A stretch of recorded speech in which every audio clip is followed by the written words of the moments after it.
दोस्तों, हमारी भारतीय संस्कृति में सदियों से नदियों को हम पवित्र मानते आए हैं और उनकी पूजा अर्चना करते आए हैं। इन्हीं पावन नदियों से संबंधित बोडो जाति में एक बहुत ही रोचक लोक कथा प्रचलित है। आइए सुनते हैं इस लोक कथा को।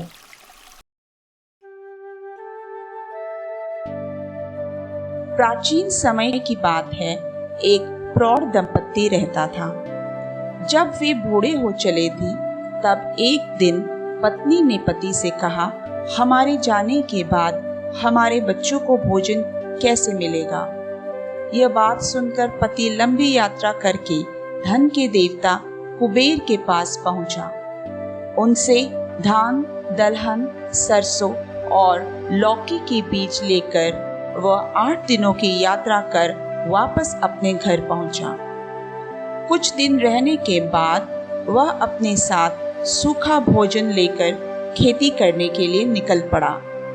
सबसे पहले दिन उसने उपजाऊ भूमि के एक टुकड़े पर चारों ओर बाड़ा बांधकर चिन्ह लगाया और घर वापस आ गया।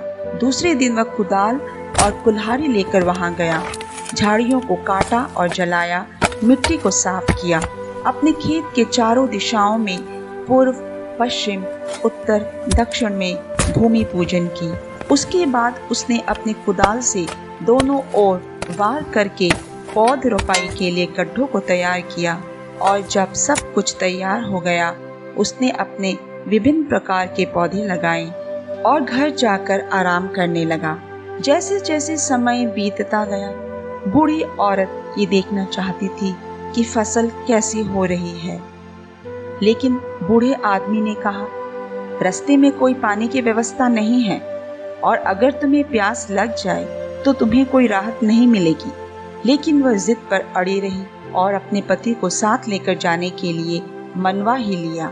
वे दोनों खेत की ओर निकल पड़े और जब वे खेत के बिल्कुल निकट पहुंचे ही थे तो देखो, बुढ़िया को बहुत तेज प्यास लगी।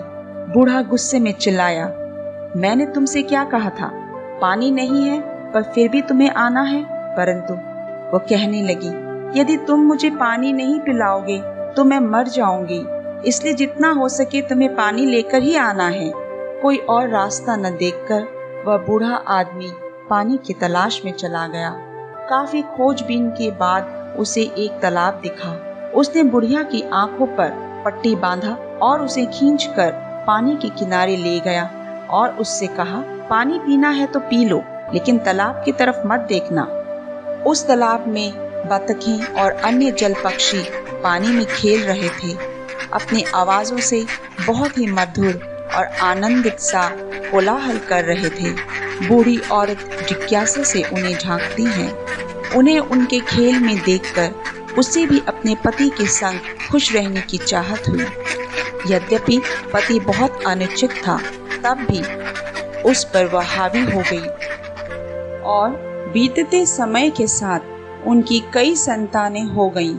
फिर उनके भोजन का प्रबंध करने के लिए उस बूढ़े आदमी ने हिमालय की ओर यात्रा की और वहां एक बड़ा तालाब खोदा जिसमें कई प्रकार की मछलियां थीं।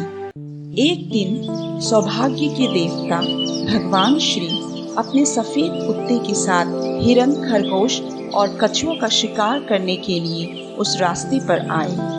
जब वह उस तालाब के किनारे पर पहुंचे तो उन्हें बहुत प्यास लगी, लेकिन जब वह पानी पीने के लिए झुके तो मछलियों ने उत्सुकता से उनसे कहा कि वह उन्हें उनके पानी के बदले में वरदान दे, जिस पर उन्होंने हामी भर दी। और जब उन्होंने अपनी प्यास बुझाई तो मछलियों ने कहा, हमें महान नदी ब्रह्मपुत्र या लोहित में ले चलो। तो भगवान श्री ने अपने भाले से उन्हें बांध दिया और पानी के कई सुरंग बनाते हुए उन्हें एक साथ पीछे खींच लिया और इस तरह से नदियों का निर्माण हुआ। मछलियों ने इसके बदले में उन्हें एक कद्दू और लौकी दी। इन उपहारों को लेकर भगवान श्री अपने एक मित्र के घर गए।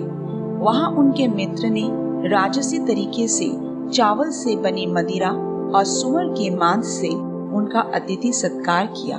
सवेरे उन्होंने अपने मित्र को कद्दू दिया, जिसमें शुद्ध चांदी के अलावा और कुछ न था। जब मित्र ने ये देखा तो उसने भगवान श्री को एक और दिन रुकने का निवेदन किया। मित्र ने भगवान श्री के लिए दोबारा नई मदिरा बनाई और एक और स्वर्ग के मांस से उनका सत्कार किया। इस पर भगवान श्री ने उसे लौकी भी भेंट में दे दी, परंतु मित्र ने जब लौकी को काटा तो उसमें शुद्ध सोने के सिवा और कुछ न था। इसके बाद भगवान श्री ने अपने घर की ओर यात्रा की।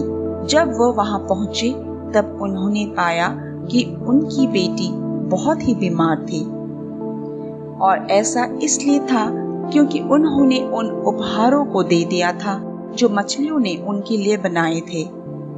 लेकिन मछलियों ने उन पर दया की और वैद्यों के भेष में उनके पास आईं। उनसे कहा कि यदि वो नदियों के तट पर यज्ञ करके और नदियों को अर्पित करेंगे तो उनकी बेटी स्वस्थ हो जाएगी। भगवान श्री ने वैसा ही किया। इसलिए कचारी समुदाय नदियों की पूजा करते हैं।